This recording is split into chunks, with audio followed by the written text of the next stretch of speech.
You know, there is a specific kind of pain that has no name. People have words for most pain: grief, betrayal, loss, heartbreak. But the pain of being robbed by your own child, I have never found the right word for that. It sits somewhere between grief and betrayal and something else entirely. Something that doesn't have a category because the human mind doesn't want to create a category for it. Because creating a category for it would mean admitting it happens. And most people would rather believe it doesn't. I believed it didn't. Right up until the morning my accountant called me, and the word he used was embezzlement. And the name attached to that word was my son. My name is Gerald. I am 81 years old, and I need to tell you who I was before that phone call. Because the man I was before it, and the man I became after it, are connected by that call in a way that is difficult to explain, but important to understand. I was a successful man, not extraordinarily wealthy, but comfortable, genuinely comfortable. I had run a small manufacturing business for 34 years, built it from nothing, sold it at 68 for a reasonable sum. My wife, Eleanor, and I had planned our retirement carefully. We had savings, a pension, the proceeds from the business sale, enough to live well and leave something for our 3 children when the time came. Eleanor passed when I was 73. Cancer. 18 months from diagnosis to the end. And those 18 months were expensive in the way that serious illness always is. Medical bills, home care, equipment, the things insurance doesn't cover and love insists you provide regardless.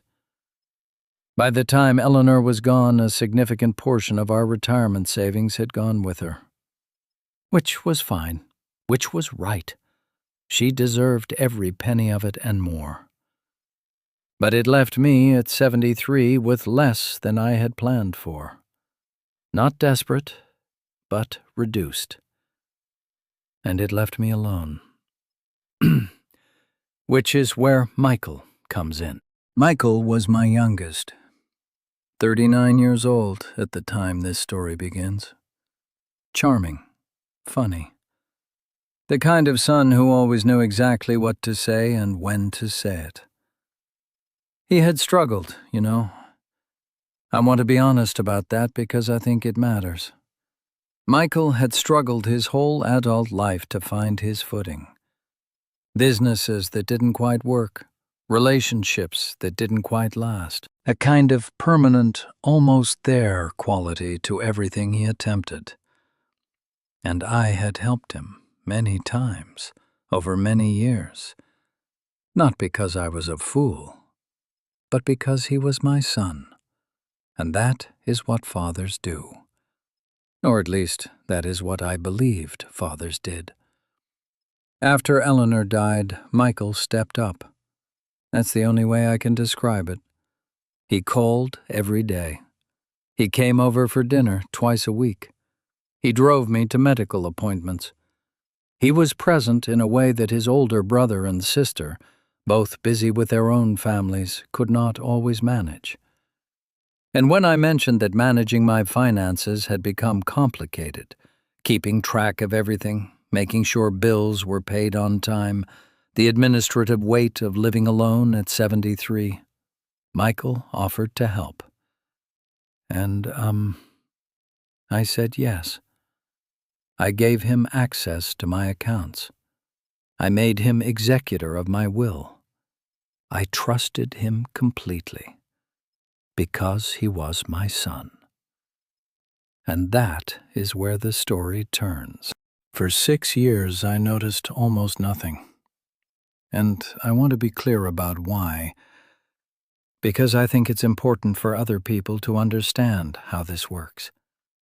How someone you love can take from you for 6 years without you seeing it. It wasn't dramatic. It never is. It was small things at first. An account balance that seemed lower than expected. A statement I couldn't quite reconcile with what I thought I had. Small enough to explain away. Small enough to assume I had simply miscounted or misremembered. And, at 73, 74, 75, I was grieving. I was adjusting to being alone. I was dealing with my own health. My capacity to track every financial detail was genuinely reduced. Michael knew that. And, I think that is the part that is hardest to sit with even now. He knew I was vulnerable. He knew I was grieving. He knew I was less sharp than I had been. And he chose that moment, his own father's lowest moment, to begin. The amounts got larger over time. They always do. What starts as taking a little becomes taking more, because taking a little worked and didn't get noticed. And something in a person shifts when they discover that. He forged my signature on documents. He moved money between accounts in ways that made it difficult to trace. He created the appearance of legitimate expenses that did not exist. He was thorough. He was careful. He was patient. He was, I have had to accept, very deliberately and very systematically stealing from his own father. For 6 years. My accountant's name was Robert. He had been my accountant for 22 years. He knew my finances the way a doctor knows a patient's body.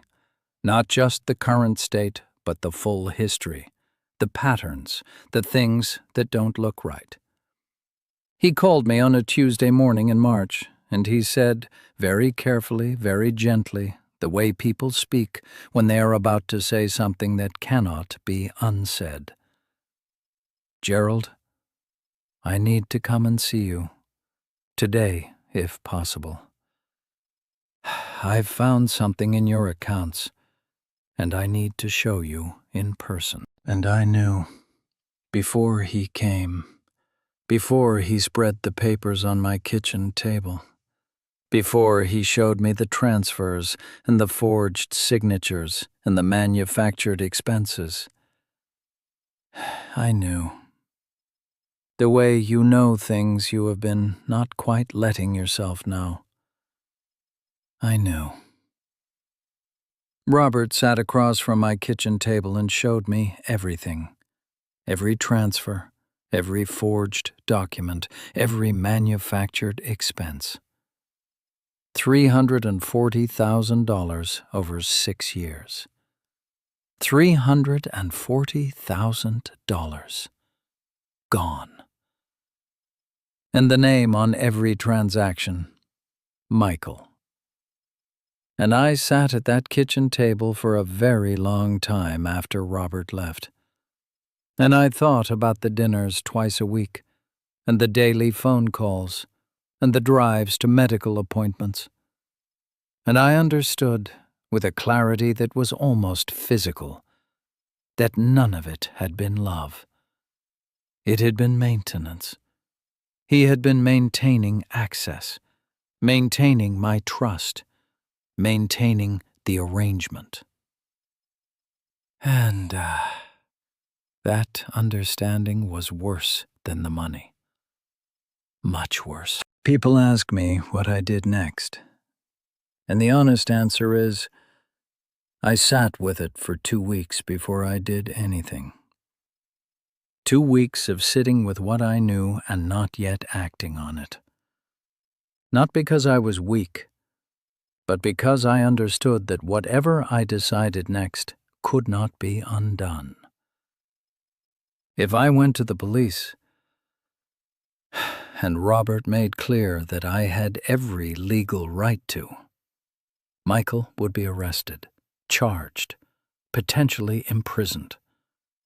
And whatever was left of our relationship, whatever was left of our family, would be finished completely and permanently. If I did nothing, said nothing, confronted no one, the theft would likely continue, and I would be complicit in my own robbery. And if I confronted Michael directly, just the two of us, I had no idea what that conversation would look like or where it would end. I called my daughter Susan, the middle child, the one who had always been the most clear-eyed of my 3 children, and I told her everything.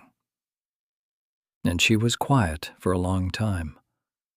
And then she said, "Dad, what do you want to happen? Not what does the law say, not what should we do, but what do you want to happen?" And,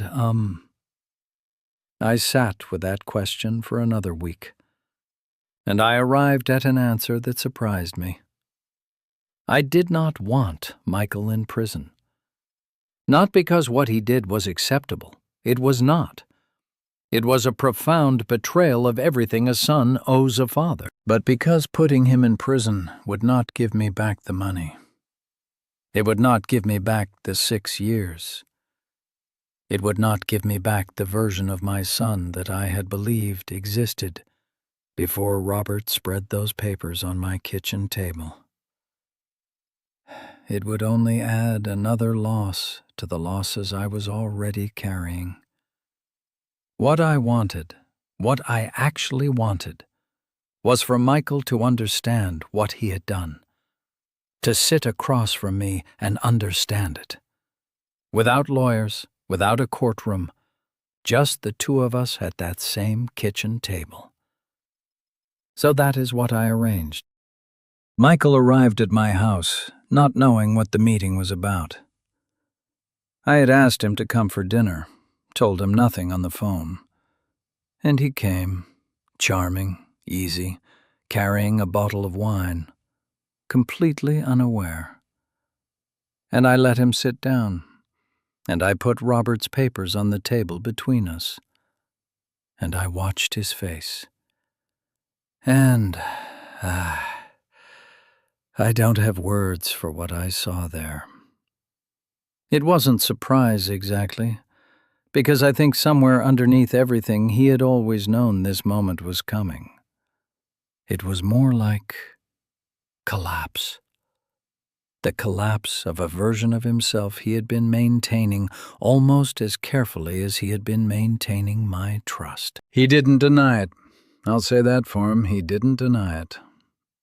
He looked at the papers, and he looked at me, and he said, "Dad, I'm sorry."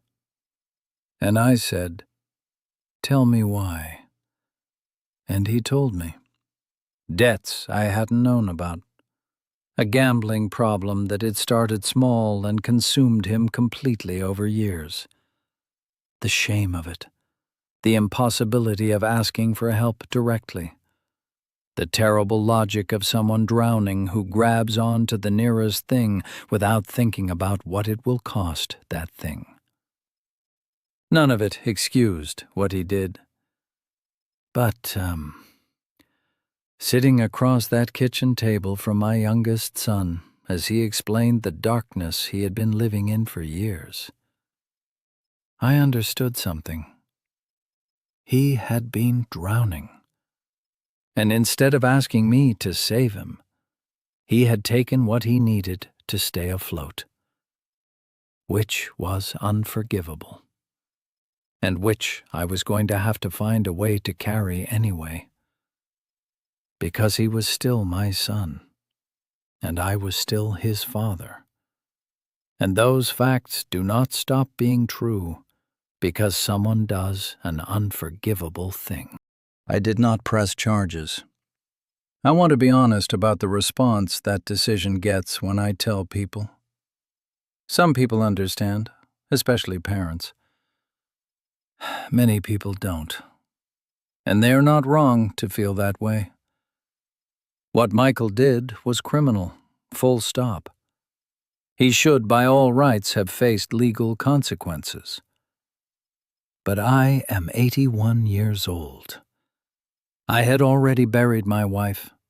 I had already lost $340,000. I was not going to spend whatever remaining years I have in a courtroom watching my son be prosecuted. That was my choice, made clearly, for my own reasons. What I did instead was this. I removed Michael from every financial and legal role in my life immediately. New accounts, new executor, new everything. I required him to enter a program for gambling addiction as a condition of remaining in any kind of contact with me. I told my other children, David and Susan, everything. No more secrets. No more protecting Michael from the consequences of what people knowing would bring. And I told Michael that what he had stolen from me could never be repaid in money, but that if he chose to, he could begin to repay it in the only currency that actually meant anything. Showing up. Honestly. Without an agenda. Without access to anything. Just as my son. And, he is trying. I'll say that. He is genuinely trying. Whether it is enough, I cannot tell you yet. Some things take time to know. So, what was left after $340,000 and 6 years of a trust I can never fully rebuild? Less money than I planned for. A relationship with my son that is being rebuilt from almost nothing. A clarity about people, about trust and access, and the particular blindness of parental love that I paid an enormous price to acquire. And something else, something I didn't expect. A kind of freedom. The freedom that comes when you have lost something enormous and discovered that you are still here, still standing, still capable of getting up in the morning and making coffee and deciding what kind of person you are going to be about what has happened to you. I did not choose what Michael did, but I chose what I did with it. And that choice, that specific choice of how to carry an uncarryable thing, is the only part of this story that belongs to me. So, what do I want you to understand from all of this? Lesson 1.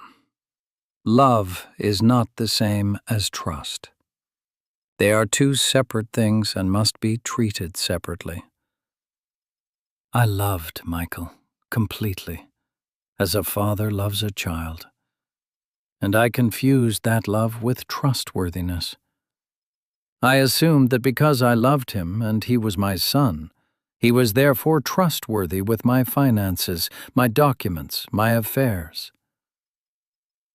That assumption cost me $340,000.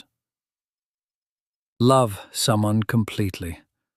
Trust them specifically, based on evidence, not on blood. Lesson 3.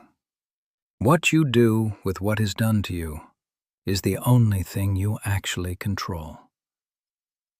Michael stole $340,000 and 6 years of my trust. I cannot change that. No amount of anger or legal action or grief changes what happened. What I could control was what I decided to do next, how I chose to carry it. Whether I let it make me bitter and closed, or whether I found a way to remain open, carefully, wisely, with much better boundaries than before, to the possibility of something still being built from what was left. I chose the latter, Some days that is harder than others, but it is still the right choice. You know, I had a conversation with my accountant, Robert, recently. He asked me, not professionally, just as a man who has known me for 22 years, how I was. And I told him the truth. I said, "Robert, I am poorer than I planned to be. And my relationship with my youngest son is something I am rebuilding from almost nothing. And I am 81 years old, and I am still here. So on balance, I think I am all right." And he looked at me for a moment, and he said, "Gerald, you are one of the strongest people I have ever known." And, I don't know if that's true. I don't feel particularly strong most days. I feel like a man who had something taken from him and had to decide what to do about it. And I decided to keep going. Not for Michael, not to prove anything to anyone, but because Eleanor would have expected it of me. And because what was left, after everything that was taken, was still enough. It was still enough to make a life with. If someone has taken something from you, something enormous, something that changed the shape of your life permanently, I want you to hear this. What is left is more than you think right now, much more. And what you do with what is left, that is your story, not theirs, yours. Don't let what they did become the whole story.